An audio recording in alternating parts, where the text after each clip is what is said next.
Hello friends, welcome to மாங்கனி சமையல். இன்றைக்கி நம்ம மாங்கனி சமையலில் நல்லா ஒரு சூப்பரான டேஸ்ட்டில் மீல் மேக்கர் வறுவல் எப்படி பண்ணுறதுன்னு தான் பார்க்க போகிறோம். ஸோ இது அப்படியே நம்ம நான்வெஜ் சாப்பிட்ற மாதிரியே ரொம்ப நல்லா டேஸ்ட்டாக இருக்கும். இது நம்ம எல்லா விதமான வெரைட்டி ரைஸ் கூட, அப்புறம் சாம்பார் சாதம், ரசம் சாதத்தோட எல்லாம் தொட்டு சாப்பிட்லாம். ரொம்பவே டேஸ்ட்டாக இருக்கும். அதுவும் நல்லா உதிரி உதிரியாக வடித்த சுடு சாதத்தோட போட்டு பரட்டி சாப்பிட்றம்போது செம்ம டேஸ்ட்டாக இருக்கும். ஸோ கண்டிப்பாக நீங்கள் ட்ரை பண்ணி பாருங்கள். வீட்டில் எல்லோரும் ரொம்ப ரொம்ப விரும்பி சாப்பிடுவாங்க. சரி வாங்க, இப்போ இந்த மீல் மேக்கர் வறுவல் எப்படி பண்ணுறதுன்னு பார்க்கலாம். இப்போ முதல்ல இந்த ரெசிபி பண்ணுறதுக்கு நம்ம மீல் மேக்கரை ஊற வச்சிடலாம். அதுக்கு நான் இங்கே ஒரு 100 கிராம் அளவுக்கு மீல் மேக்கர் எடுத்துருக்கேன். இப்போ அதை ஒரு மிக்சிங் பவுலில் சேர்த்துடலாம். இது மெஷரிங் கப்பில் கரெக்டாக ஒரு 2 கப் அளவு இருக்குது. ஸோ நான் இன்றைக்கி பெரிய சைஸ் மீல் மேக்கர் தான் எடுத்திருக்கேன். இதுவே நீங்கள் சின்ன சைஸ் மீல் மேக்கர்லேயும் செய்யலாம், நல்லாயிருக்கும். இப்போ இதை சுடுதண்ணி விட்டு ஒரு 10லேருந்து 15 நிமிஷத்துக்கு நல்லா ஊற வச்சுடுங்க. அப்போ தான் நல்லா சாஃப்டாக ஊறி வரும்.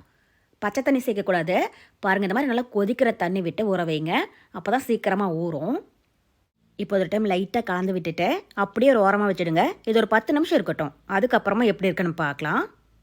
இப்போ ஒரு 10 நிமிஷத்துக்கு அப்புறமா பாருங்கள், மீல் மேக்கர் சுடுதண்ணியில் நல்லா சாஃப்டாக ஊறி வந்திருக்கு. இப்போ இந்த தண்ணியிலேருந்து பிழிஞ்சு தனியாக ஒரு பவுலில் எடுத்து வச்சுக்கோங்க. இது மாதிரி கொஞ்சம் கூட தண்ணி இல்லாமல் பிழிஞ்சுக்கோங்க. அப்போ தான் மசாலா எல்லாமே மீல் மேக்கருக்குள்ளே நல்லா இறங்கியிருக்கும். இப்போ இதே மாதிரி எல்லா மீல் மேக்கரையுமே பிழிஞ்சு தனியாக எடுத்து வச்சுக்கோங்க, ஒரு ஓரமாக இருக்கட்டும். இப்போ அடுத்தது ஒரு பேனில் 3 டேபிள் ஸ்பூன் எண்ணெய் விட்டு சூடுபடுத்திக்கோங்க. இப்போ எண்ணெய் காஞ்சதும் இதில் 1 இன்ச் அளவுக்கு பட்டை, கூடவே 5 லவங்கம், அப்புறம் 1/2 டீஸ்பூன் சோம்பு எடுத்து வச்சுருக்கேன், அதெல்லாம் சேர்த்துடலாம். இப்போ இது மீடியம் ஹீட்டில் லைட்டாக கலர் மாறினதும் இதில் 1 கப் அளவுக்கு சின்ன வெங்காயத்தை பாருங்கள் இந்த மாதிரி நல்லா பொடியாக கட் பண்ணி சேர்த்துக்கோங்க. கூடவே கொஞ்சமாக கருவேப்பிலையும் சேர்த்துட்டு இப்போ இந்த வெங்காயம் நல்லா பொன்னிறமாகிற வரைக்கும் வதக்கிக்கோங்க. ஸோ இந்த மீல் மேக்கர் வறுவலுக்கு இது மாதிரி சின்ன வெங்காயம் சேர்த்து செய்யும்போது டேஸ்ட் ரொம்பவே நல்லாயிருக்கும். உங்களுக்கு சின்ன வெங்காயம் சேர்க்க விருப்பம் இல்லைன்னா நீங்கள் அதுக்கு பதில் மீடியம் சைஸில் 2 பெரிய வெங்காயத்தை நல்லா பொடியாக கட் பண்ணி சேர்த்துக்கோங்க, நல்லாயிருக்கும். இப்போ வெங்காயம் இந்த மாதிரி நல்லா பொன்னிறமாக வதங்கி வந்ததுக்கப்புறமா இதில் 1 டேபிள் ஸ்பூன் இஞ்சி பூண்டு விழுது சேர்த்துக்கோங்க. சேர்த்துட்டு இப்போ இதனுடைய பச்சை வாசனை போகிற வரைக்கும் நல்லா வதக்கிக்கோங்க. இப்போ இஞ்சி பூண்டுடைய பச்சை வாசனை போக நல்லா வதங்கினதும் இதில் மீடியம் சைஸில் நல்லா பழமாக 2 தக்காளியை பாருங்கள் இந்த மாதிரி நல்லா பொடியாக கட் பண்ணி சேர்த்துக்கோங்க. கூடவே வெங்காயம் தக்காளி வதங்கிறதுக்கு கொஞ்சமாக உப்பும் சேர்த்துட்டு இப்போ இந்த தக்காளி நல்லா சாஃப்டாகிற அளவுக்கு வதக்கிடுங்க. ஸோ நான் மீடியம் சைஸில் நல்லா பழமாக 2 தக்காளி சேர்த்துருக்கேன். இதுவே சின்னதாக இருந்துச்சுன்னா நீங்கள் 3 அளவுக்கு கூட சேர்த்துக்கோங்க. இப்போ பாருங்கள், வெங்காயம் தக்காளி நல்லா சாஃப்டாக வதங்கிடுச்சு. இப்போ இந்த மாதிரி நல்லா வதங்கினதுக்கப்புறமா இதில் நம்ம தண்ணியெல்லாம் பிழிஞ்சு வச்சுருக்கிற மீல் மேக்கரை உள்ளே சேர்த்துடலாம். சேர்த்துட்டு இப்போ ஸ்டவ் மீடியம் ஹீட்டில் வச்சு இதை ஒரு 5 நிமிஷத்துக்கு நல்லா வதக்கிக்கோங்க.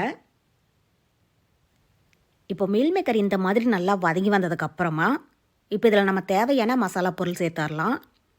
இதில் 1/4 டீஸ்பூன் மஞ்சள் தூள் சேர்த்துக்கோங்க. கூடவே காரத்துக்கு தகுந்த மாதிரி மிளகாய் தூள் நான் இங்கே ஒரு 2 டீஸ்பூன் சேர்க்குறேன். நீங்கள் உங்கள் காரத்துக்கு தகுந்த மாதிரி இதை கூட்டி குறைச்சி ஆட் பண்ணிக்கோங்க. அப்புறம் 1/2 டீஸ்பூன் மல்லித்தூள், கூடவே 1 டீஸ்பூன் கரம் மசாலா, அப்புறம் 1/2 டீஸ்பூன் சீரகத்தூள். சீரகத்தை நல்லா வறுத்துட்டு பவுடர் பண்ணி சேர்த்துக்கோங்க, நல்லா மணமாக இருக்கும். கூடவே 1 டீஸ்பூன் மிளகாத்தூளும் சேர்த்துடலாம். சேர்த்துட்டு இப்போ இந்த மசாலாவுடைய பச்சை வாசனை போகிற வரைக்கும் இதை நல்லா வதக்கிக்கோங்க. இப்போ மசாலாவுடைய பச்சை வாசனை போக நல்லா வதங்கிடுச்சு. இப்போ இதில் மீல் மேக்கர் வேகிறதுக்காக இதை 3/4 வாசி மூழ்கிற அளவுக்கு தண்ணி சேர்த்துக்கோங்க. சேர்த்துட்டு இப்போ இதை நல்லா கலந்து விடுங்க. ஸோ தண்ணி ரொம்பவே அதிகமாக சேர்க்க வேண்டாம், ஏன்னா நம்ம ட்ரை ரோஸ்ட்டாக தான் செய்ய போகிறோம். பாருங்கள், இந்த அளவுக்கு சேர்த்திங்கனாலே போதும். இப்போ இதை நல்லா கலந்து விட்டுட்டு கடாயுடைய மூடி போட்டு மூடி வச்சுடுங்க. இது மீடியம் ஹீட்டில் 10லேருந்து 15 நிமிஷத்துக்கு நல்லா வேகட்டும். மீல் மேக்கர் நல்லா சாஃப்டாக வெந்து அந்த தண்ணியெல்லாம் வற்றினதுக்கப்புறமா நம்ம எப்படி இருக்குன்னு பார்க்கலாம். அப்பப்போ இடையில ஓப்பன் பண்ணி கிளறி விடுங்க. இப்போ ஒரு 10 நிமிஷம் போல் ஆகிடுச்சு. மூடி ஓப்பன் பண்ணி பார்க்கலாம். பாருங்கள், மீல் மேக்கர் நல்லா சாஃப்டாக வெந்து தண்ணியெல்லாம் வற்றிடுச்சு. இப்போ இதை நல்லா கலந்து விட்டுட்டு இந்த ஸ்டேஜில் நீங்கள் உப்பு காரம் செக் பண்ணி பாருங்கள். உங்களுக்கு ஏதாவது பத்தலை அப்படின்னாலும் இதில் நீங்கள் தேவையான அளவு சேர்த்துக்கோங்க. ஒரு வேளை காரம் குறைவாக இருந்துச்சுன்னா மிளகாத்தூள் சேர்க்க வேண்டாம், அதுக்கு பதில் மிளகாத்தூள் சேர்த்துக்கோங்க. டேஸ்ட் ரொம்பவே நல்லாயிருக்கும். இப்போ இதில் உப்பு குறைவாக இருக்குது, நான் கொஞ்சமாக உப்பு சேர்க்குறேன். கடைசியாக வாசனைக்காக பொடி பொடியாக கட் பண்ணினேன் கொஞ்சம் மல்லி கருவேப்பிலை தூவி விட்டுட்டு இதோட டைம் நல்லா கலந்து விட்டுறலாம். ஸோ இந்த மீல் மேக்கர் வறுவல் ரொம்பவே ட்ரை ரோஸ்ட்டாக எடுக்க வேண்டாம், இந்த மாதிரி கொஞ்சம் பெரட்டின மாதிரி எடுத்துக்கோங்க. அப்போ தான் நம்ம நல்லா சுட சுட சாதத்தோட போட்டு பெரட்டி சாப்பிட்றதுக்கு நல்லாயிருக்கும். அதே மாதிரி சாம்பார் சாதம், ரசம் சாதம், அப்புறம் தயிர் சாதத்து கூடலாம் வச்சு சாப்பிட்றதுக்கு ரொம்பவே அட்டகாசமாக இருக்கும். அவ்வளோதான். இப்போ நம்ம மீல் மேக்கர் வறுவல் சூப்பராக தயாராகிடுச்சு. இப்போ இந்த ஸ்டேஜில் நாம் ஸ்டவ் ஆஃப் பண்ணிடலாம். அவ்வளோதான்.